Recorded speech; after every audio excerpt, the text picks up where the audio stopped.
Welcome to Naturopathic Beauty's Clear Skin Sessions, where we heal your acne from the inside out. Hello and welcome to episode 5. We are entering week 5 of the Clear Skin Challenge. Can you believe it? I'm so excited for this week because it is all about sugar. And this is going to make a huge impact not only on your skin, but your entire life. So let's get down to it. If you're new here, this is the Naturopathic Beauty Clear Skin Sessions. This is where we talk about how to get rid of your acne for good. I've been there. I get it. I've suffered with acne. It was so traumatic for me that it actually changed my personality. I went back to naturopathic school so that I could learn how to heal my acne from the inside out, because the solutions that I was being given were they not working, but I didn't even really want to partake in those solutions anyways, which were harsh medications and endless skincare treatments. I wanted to learn how to solve my acne from the inside out. For the last 18 years, I've been helping women do this as a naturopathic doctor, and I am here to share my tips and secrets with you. We are at a point where we know the root causes of acne, and there is no reason why anybody should still be suffering with acne. So this is what this podcast is all about. It's teaching you how to get clear skin and how to embark on your clear skin journey. And part of that is this 8-week clear skin challenge that I have designed to launch this podcast. So there are two main steps to healing acne. Number 1, which is phase 1, is reducing inflammation in the body. So acne is inflammation, and reducing overall inflammation in the body is the first step to heal acne. Foundational naturopathic medicine is so helpful for this step. Often people go through this phase and they completely clear their acne, and that's what this challenge is based upon. For other people, we need to dig a little bit deeper to balance imbalances in the body and address a lot of microbial overgrowth. And we can only do this once inflammation has been reduced. That's when we can do some targeted testing to really understand what's going on, so we can quickly and efficiently get to the root cause of your acne and solve it for good. So I know this process very deeply. I've been doing it for over 18 years. I think I've pretty much seen it all. And, some people are going to be able to heal their acne easier than other people. And that's what this challenge is going to help you uncover. So at the end of this challenge, you will know which category you fall into. Do you need to do more testing to understand what the root cause of your acne is? Or are you able to solve it just by reducing imbalances? So we are at week 5 of the Clear Skin Challenge, and I hope that you are already seeing some changes. So the first 4 steps that we did, number 1, we cut dairy out of your diet, which for some people is a game changer. And number 2, we helped you design a breakfast that not only helps balance your blood sugar and your cortisol levels, but also something that you love, because this is so important to have a breakfast that you look forward to in the morning. Number 3, stress. We talked a lot about stress. I shared a really, really great breathing exercise that helps you transition from a state of stress to a state of relaxation very quickly. And last week we talked about drainage and how drainage is very critical. Most acne patients are not great at drainage and detoxification, and I gave you some helpful tips how to start this. So if you've missed any of the previous weeks of the Clear Skin Challenge, be sure to listen to the podcast episodes that came before this. And if you're on board, if you've been following me through this journey, you are ready to cut sugar out of your diet. And I am really excited for this one because it makes a huge change, not only in your skin, not only in how your body ages, but in every single organ system in your body. This is incredibly exciting. And I think this step is the one that people get the most out of globally. Throughout their whole body, throughout their whole life. When you cut sugar out, you realize that you've been living under a fog.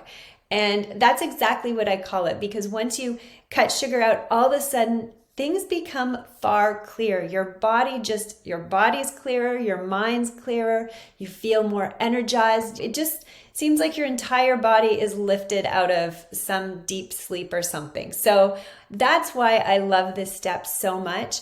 But it's a tough one. This is also the most difficult step to undertake because sugar is so addictive. In fact, research has shown it's more addictive than cocaine. I think I remember reading that it's 8 times more addictive than cocaine. And this is because sugar actually binds to opioid and dopamine receptors in our body. These are very, addictive substances, as we know. And because sugar binds to these receptors, it's addictive. And so when we start to cut sugar down, when we slowly reduce our intake of sugar, this can be really, really challenging. Sometimes the best way is just to go cold turkey. And we're going to talk a little bit about that in a minute. And I read something a while ago, and I could not find research to back this up, but I did read that in the Renaissance, they actually used sugar as a party drug. It's that addictive, and it gives us that high. It gives us such a great feeling that people actually used it as a party drug. So I don't know if that's completely true or not, but I can completely see how people would have done that, especially when they weren't used to eating tons and tons of sugar. When they did eat it, they would definitely get a high. Anyways, let's talk about how sugar contributes to acne. And there are 2 main ways that it really affects our skin. So number 1, sugar leads to insulin dysregulation. And I'm going to explain this process to you in detail. And number 2, sugar also leads to microbiome dysregulation. And this just amplifies inflammation in the body. And I'm going to explain this to you as well. So let's jump into insulin dysregulation. So there have been a number of key studies that have been done over the past few decades that have really highlighted the correlation between acne and sugar. There was a big meta-analysis done in 2016, and yes, it is beyond debate. Sugar does lead to acne. But there were 2 really interesting studies that were done. One was in 2002. And this study looked at over 1,300 people in Papua New Guinea that lived traditionally. They ate a low glycemic diet consisting of fish, tubers, wild game, coconut, peanuts, and corn, and they did not see a single acne lesion in that entire population. So scientists found this study very interesting. And then there was also another study that was started in 1971. And this study took a look at the Canadian Inuit population. And they really tracked them over a period of 30 years. And they took a look at how they fared on their traditional diet, where they had absolutely no acne lesions. And this Inuit population lived on a very high-fat diet. And then they followed them, and once these people started to introduce Western foods, acne lesions started to appear. So these 2 studies are very interesting, and they do show us that when there's a very traditional diet in place, one with very low sugar, there's a very low incidence of acne lesions. And again, we saw this confirmed in the meta-analysis that was done in 2016. So it's not debatable. Sugar does lead to acne. So first of all, how much sugar do we actually consume? So as North Americans, we consume an enormous amount of sugar. The average American consumes about 17 teaspoons of sugar per day. The recommended sugar consumption is 6 teaspoons of sugar per day. For my patient population, I do about half of that. So I'm about 3 teaspoons of sugar per day. And this is really natural sugars. I'm not, suggesting people go out and have 3 teaspoons of cane sugar. I'm considering sugars that are found in fruits. So we really have to reduce our sugar consumption really drastically, because people that are prone to acne are more insulin sensitive. We are more sensitive to sugar than other people may be. So why does sugar affect acne so much? It all comes down to insulin resistance. And this happens when insulin receptors on the cell no longer respond to insulin in the blood. And this happens, the top two reasons why this happens is number one, dysregulated cortisol levels. So if you have been exposed to stress long-term in your life, or if you have a very stressful life right now, you're likely going to have more insulin resistance than if you were completely relaxed. And then there's also increased consumption of sugar and fructose. This is, very obvious, and I'm going to explain to you how this happens. But then there's also chronic infection, and I see this a lot. When there tends to be high levels of chronic infection in the gut, there tends to be more insulin resistance. And this is often because this infection creates a lot of inflammation in the body due to an imbalanced microbiome. So how does insulin resistance happen? So when you eat carbohydrates, they are broken down into glucose. Glucose is a molecule that is used as fuel for the body. And stress, when we're exposed to stress, it's going to release stored glucose from the liver. So that's how stress really contributes to insulin resistance. And so when a diet high in carbohydrates is consumed, the amount of blood glucose is going to be elevated. So within our blood vessels, we are going to have more molecules of glucose than if we're not stressed or we're not eating a high sugar diet. Now, glucose needs insulin to get into the cells of the body. And insulin is like a key. It attaches to the cells, to the insulin receptor, and it opens a glucose channel, which allows glucose to enter into the cell. However, when there's a lot of glucose in the blood, the pancreas is going to release more insulin into the blood. And when there's too much insulin in the blood, these receptors get overwhelmed and they stop working. So what happens is we have high levels of glucose in the blood and high levels of insulin in the blood. And I know that I've really gone granular here to really get down into the details, but I want you to understand that there is such a direct correlation between stress, between consumption of sugars, and the amount of insulin that we have in our blood. This is really important when it comes to acne, because when we have high insulin levels in the blood, we have increased amounts of certain hormones such as IGF-1. And IGF-1 directly increases androgen levels. And androgens are the hormones that increase oil production and increase keratinization in the pore. And these actions lead to acne. And when there's high insulin in the blood, it also increases androgen production in the ovarian thecus cells. And again, this leads to increased oil production and hyperkeratination in the pore. So as you can see, there is such a direct correlation between eating sugar and being stressed and experiencing insulin resistance and acne. And so many times I see when people cut sugar out of their diet, the inflammation in their skin just goes down almost immediately.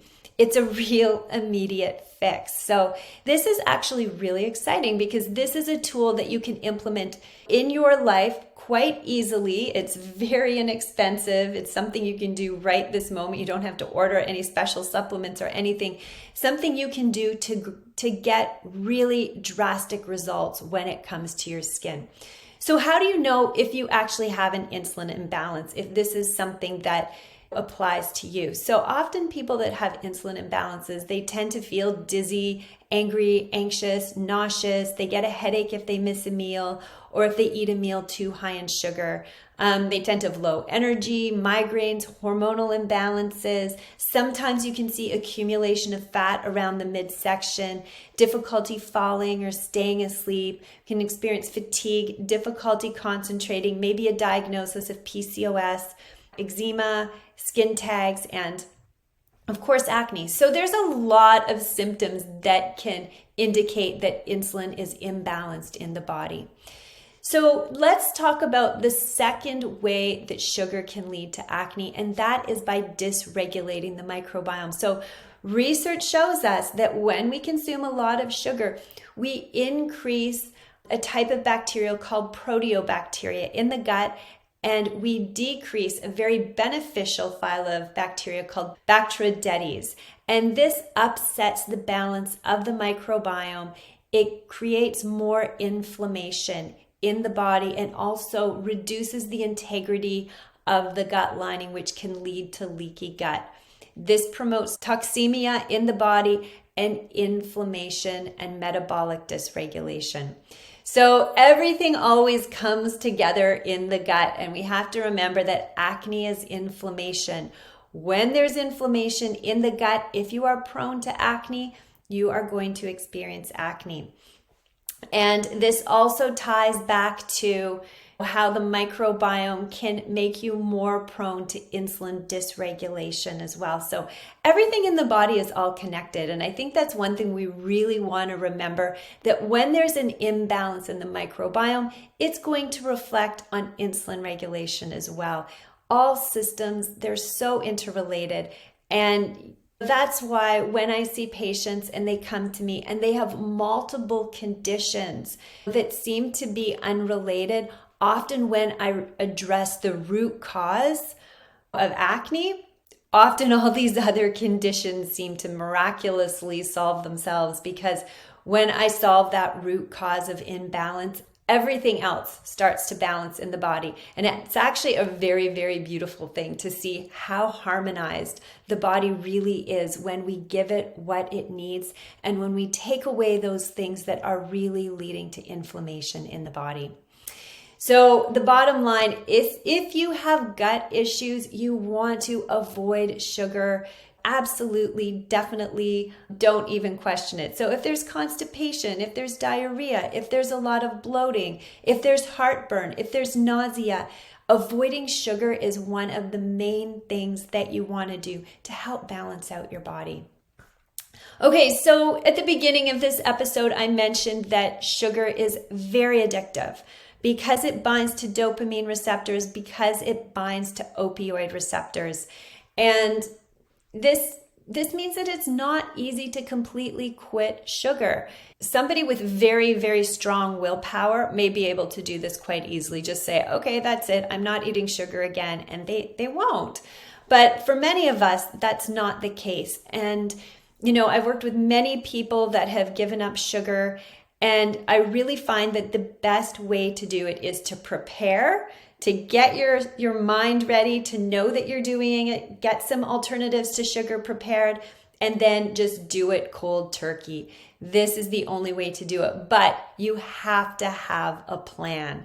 And often I talk with my patients, I'm like, okay, so what are you going to do when the sugar cravings hit? So maybe you're going to have some carrot sticks, on hand with some hummus or something, like a really healthy snack, to get you through that craving. And I often tell my patients the very best snack to have that's going to cut those sugar cravings right away is eating something fermented. So having something like a pickle or a couple spoonfuls of kimchi or sauerkraut or even a little bit of coconut yogurt, those foods are going to help quench those sugar cravings very, very quickly. So have something like that on hand. And you can actually do an activity as well. Instead of feeding that sugar craving with a food, you can drink a glass of water and go for a walk. Or you can do a few yoga poses, or you can read a few pages of a really good novel or something, whatever's going to distract you from that sugar craving. But it's strong, so you have to be prepared. You can't go into a situation where you're going to stop sugar without being prepared, because it's going to be very, very difficult. But it is so worth it. And I find it takes about 3 to 5 days to really kick a strong sugar addiction, which is not that long. It's not that long. And then once you do kick that addiction, you just feel liberated. That's all I can say, is you feel liberated, because sugar binds us. I tell you, it really does. So, and another really big question I get is, what sugar substitutes can I safely use when I have acne? So stevia, monk fruit extract, and xylitol are all substitutes that, my patients often utilize. I find monk fruit extract is by far the very best one. There can be some side effects with stevia. If you have gut issues as well, xylitol can cause bloating. So I find monk fruit extract is probably the best sugar substitute across the board, but I always encourage my patients to use these substitutes sparingly. Maybe a drop or two if you have a warm drink that you want to sweeten or you want a little bit more sweetness in your morning smoothie. But I don't suggest making a batch of brownies and using one of these sugar substitutes instead of sugar. That's because we're still feeding that sugar craving. And we actually want to get past that sugar craving because there is something called a cephalic insulin response. And this is when just the taste of sugar can trigger insulin production in the body and can trigger this cascade of increased insulin, increased IGF-1, increased androgens and acne. So I actually see this a lot.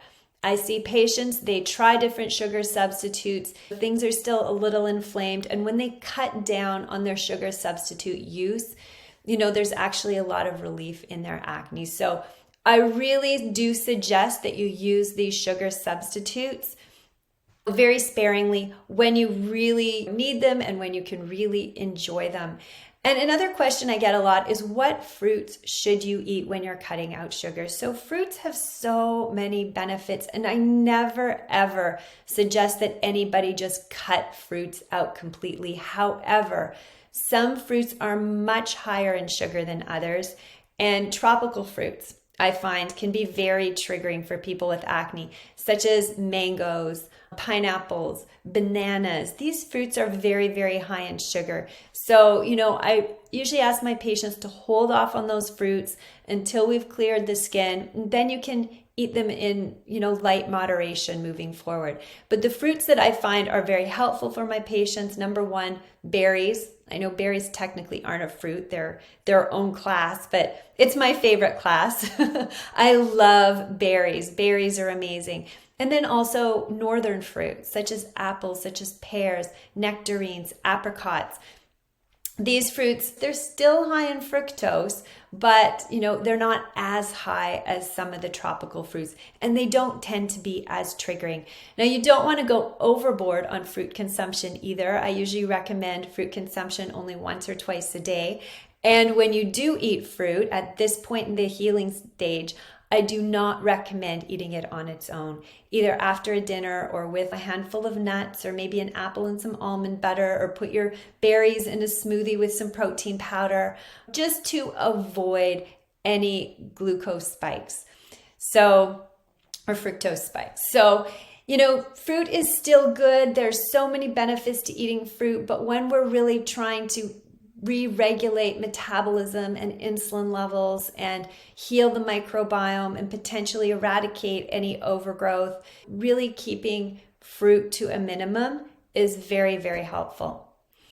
Okay, so what can you expect when you stop sugar? Less inflammation, less acne. I have seen this over and over and over again, but not only that, more energy, better sleep, better digestion, and the one that I hear again and again is more clarity. It's like we step out of that place of being in a brain fog, and it's kind of like an aha. It's a big aha when you stop sugar and all of a sudden you're clear. But remember, caution with the cephalic insulin response. Even though you're cutting out sugar, don't overload on sugar substitutes. I find that's not super helpful. Okay, I hope this has been super helpful and I have inspired you to get rid of sugar, to really heal your skin, to heal your body, and to experience so many incredible benefits. So stay tuned for week 6 of the Clear Skin Challenge. I'm going to be dropping another podcast episode next week. If you want to know more about the 4 pillars of clear skin and how I treat acne, check out my free Clear Skin Masterclass. The link is in my show notes. And if you know that you just want to get going on your clear skin journey and work with me, you can book a call with my team to learn more about my programs and get started right away. And again, the link is in the show notes. So have a beautiful day. I hope that this episode has been helpful for you, and I hope that you are enjoying this challenge. I can't wait to hear more from you. Send me a DM in Instagram. I want to know how you are doing, if you're seeing results, and of course, if you have any questions. So, sending you so much love and have a beautiful day.